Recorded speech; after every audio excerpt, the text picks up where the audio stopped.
I'm Brett Middleton. In this technical update from a video point of view, I'm going to give you some valuable information in the next 5 minutes about the brake improvements of our Evo 10 project car. Now, we've just come back from a recent test at Wakefield Park where we competed in the Evo Oz Nationals, where there was hundreds of other Evos out there, but we're only one of 4 Evo 10s at the track.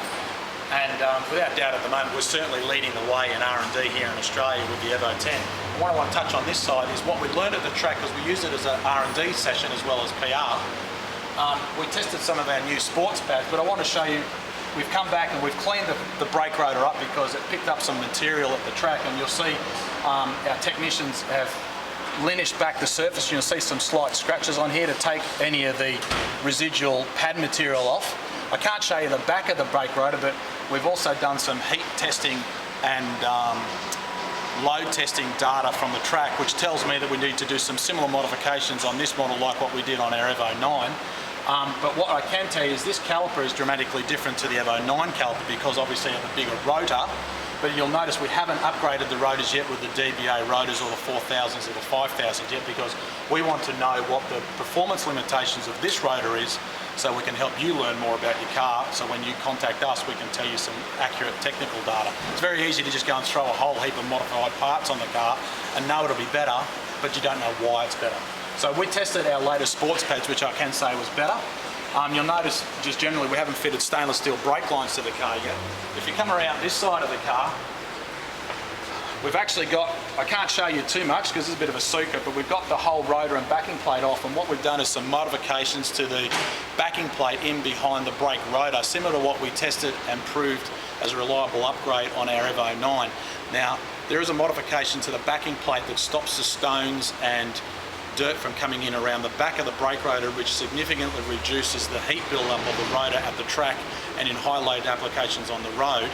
But it's very, very critical that the modification is done in a certain way, otherwise you'll have long-term lower ball joint issues, tyre end issues, melted dust cover boots, and also potential problems with vibrations and heat-related radiating heat problems with other components in your brakes, such as ABS sensors, speed sensors and stuff like that.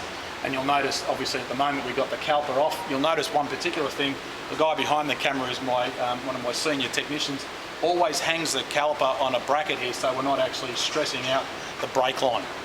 And you'll notice, I just want to point out to you, see how the brake pads have worn right down?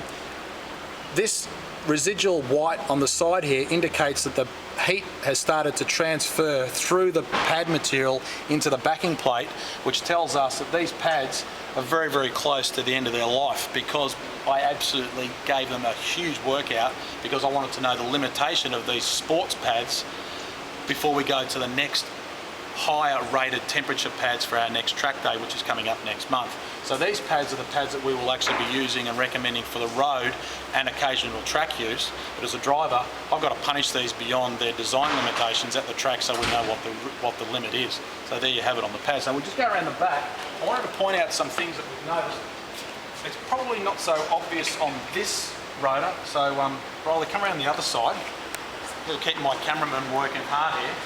We actually gave the car a wash this morning. Now, what happens when you wash the car, obviously the bare material on the brake rotor rusts straight away, and then as soon as you drive the car, the swept area of the brake pad on the friction surface shows up where the pad is rubbing where it isn't. And you'll notice it's rubbing on the inside of the rotor here, but not on the outside, because if I rub that off, right, you'll see the rusty area disappears.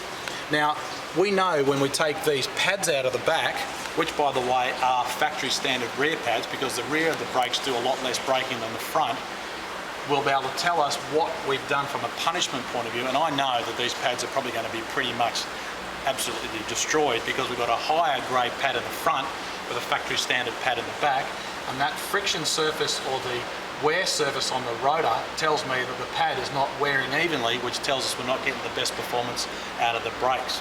Now, there are some other modifications we can do. Of course, this car has got the AP600 brake fluid, which I'll talk about in a separate video file to explain the differences and benefits of different temperature rated brake fluids. So at the track, what I could tell was I knew that I faded the pads after so many laps, not the brake fluid. The difference is hard to explain here and now, and I don't want to digress too much, but it basically allows us a proper way to test these components to give you accurate data. So there you have it. That's a brief update on the brake situation. For more technical information, you can go to our website at mrtperformance.com.au. You can go to mitsubishisecrets.com for other specific information. Of course, you can go to our forum on the MRT Performance website where you can make a comment or download some other information. But remember, you've got the video part of the website, the audio part of the website, and the technical documents that you can download off our website all in the one place. Up until the next time I do another update, I'm Brett Middleton. Thanks for watching.